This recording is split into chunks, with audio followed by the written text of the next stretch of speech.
నమస్కారం. సంచలనం టీవీ న్యూస్కి స్వాగతం. వైఎస్ఆర్ ప్రభుత్వం 2019 నుండి 2024 బ్లీచింగ్ పౌడర్ నిధులు కూడా మిగిల్చలేదు. కర్నూలు జిల్లా ఆలూరు నియోజకవర్గం జనసేన పార్టీ ఆలూరు ఇన్ఛార్జి ఎంకప్పన్న మాట్లాడారు. అశ్వత్థామ హతః కుజారః. ఆంధ్రప్రదేశ్లో మన ఎన్డీఏ ప్రభుత్వం కూడా చేసింది అదే. సంపద సృష్టించడానికి సమయంతో కూడుకున్న పని. నా అభిప్రాయం ప్రకారం 18 నెలలు పడుతుంది. ప్రభుత్వం గాడిన పెట్టడానికి ఎన్డీఏ ప్రభుత్వంతో రాష్ట్రాన్ని అభివృద్ధిలోకి, పేదలపై ఆర్థిక భారం పడకుండా హామీలు అమలు. గత వైసీపీ ప్రభుత్వం రాష్ట్ర అభివృద్ధిని విస్మరించి రాజధాని పేరు కూడా చెప్పలేని దౌర్భాగ్య పరిస్థితి ఉండేదని, అయితే అధికారంలోకి వచ్చిన ఎన్డీఏ ప్రభుత్వంతో రాష్ట్రాన్ని అభివృద్ధి పథకంలోకి తీసుకువెళ్తుందని ఆలూరు జనసేన పార్టీ ఇన్ఛార్జి తెర్నెకల్ వెంకప్ప అన్నారు.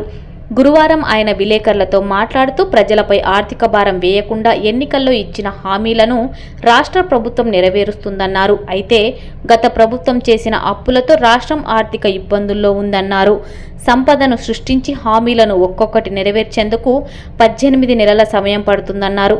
ప్రజల ప్రాథమిక అవసరాలను గుర్తించి వారి అభివృద్ధికి బాటలు వేయనున్నట్లు తెలిపారు. సంచలనం టీవీ న్యూస్తో రిపోర్టర్ జై. వాళ్ళకి అండగా ఉండాలి కాబట్టి రేపు ఏమైతే ప్రాథమికంగా ఉంటే వాటిని అమలు పరుస్తూనే ఎన్డీఏ కూటమి ప్రభుత్వంలోకి రాకముందు వచ్చిన హామీలు సంపద సృష్టిస్తామని చెప్పారు. It takes time. కంపల్సరీ మన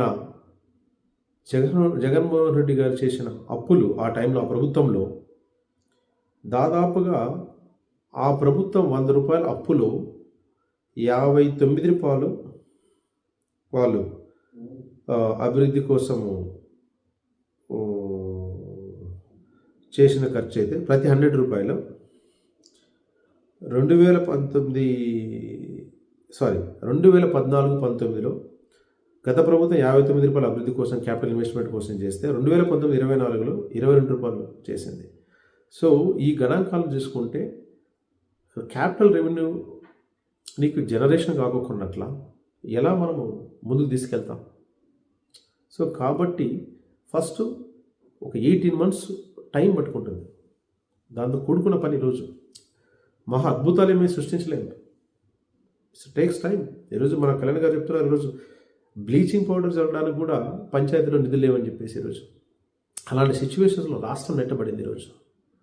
సో కాబట్టి దానికి వచ్చే టైం పడుతుంది. సో ముఖ్యంగా నిత్యావసర సరుకులతో పాటు పెన్షన్లు ఇస్తూనే, అలానే మన ఇంటి నిర్మాణం కోసం ఖర్చు వైసీపీ ప్రభుత్వంలో కేంద్రం వాటా 1,80,000 అయితే కుటుంబ ప్రభుత్వంలో 2.5 lakhs 2.5 లక్షలు. రాష్ట్ర ప్రభుత్వం వాటా గ్రామాల్లో 0, పట్టణాల్లో 30,000 అయితే రాష్ట్ర ప్రభుత్వం వాటా గ్రామాల్లో కానీ పట్టణాల్లో కానీ 1,50,000 అంటే దాదాపు 4 లక్షలు ఖర్చు. అలానే వాళ్ళ ప్రభుత్వంలో వాళ్ళను పేర్లు వేసుకొని వాళ్ళు ఏదో పెద్ద ఇదనుకున్నట్టు చేసుకున్నారు ప్రతి పథకం మీద. కానీ ఈరోజు స్ఫూర్తిదాయకంగా మన విద్యా కారకులు ఫర్ ఎగ్జాంపుల్ చూస్తే సర్వేపల్లి రాధాకృష్ణ విద్యార్థి మిత్ర అనే మన డొక్క సీతమ్మ మధ్యాహ్న బడి భోజనం, అబ్దుల్ కలాం ప్రతిభ పురస్కారం, ఇలాంటి మహనీయుల పేర్లతో ఒక ఈవెన్ తెలుగుదేశం ప్రభుత్వం గత టైంలో కంటే ఈరోజు జనసేన కలవడం వల్ల, ఎన్డీఏ కలవడం వల్ల స్ఫూర్తిదాతల పేర్లతో ముందుకు తీసుకురాగలరు. అంటే పటిష్టంగా ఈ ఎన్డీఏ ప్రభుత్వం గత తెలుగుదేశం నాయకులు మార్చ్, జనసేన, టీడీపీ, బీజేపీ ఈరోజు ఒక రాష్ట్రానికి ఒక భవిష్యత్తుని తీసుకెళ్ళాలి, ఒక మంచి డైరెక్షన్ ఇవ్వగలగాలి, మంచి అభివృద్ధిని మనము తీసుకురాగలగాలి కొత్త జనరేషన్స్కి అని చెప్తూ ఆ డైరెక్షన్లో వెళ్తుంది. కాబట్టి ఎవరు ఏమన్నా టైం పట్టుకుంటుంది. ఈ చిల్లర రాజకీయాలు మనకు ఇవన్నీ వద్దు.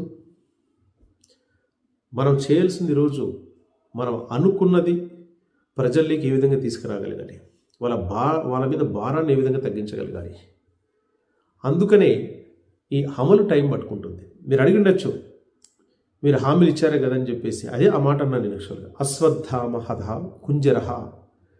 ఈరోజు మిమ్మల్ని తొక్కాలంటే మీ రాక్షసత్వాన్ని, లేదంటే గమ్యం లేని ఒక ప్రభుత్వాన్ని దించాలంటే అది తప్పదం లేదు. సో టేక్స్ టైం, కొంచెం ఓపిక పట్టండి.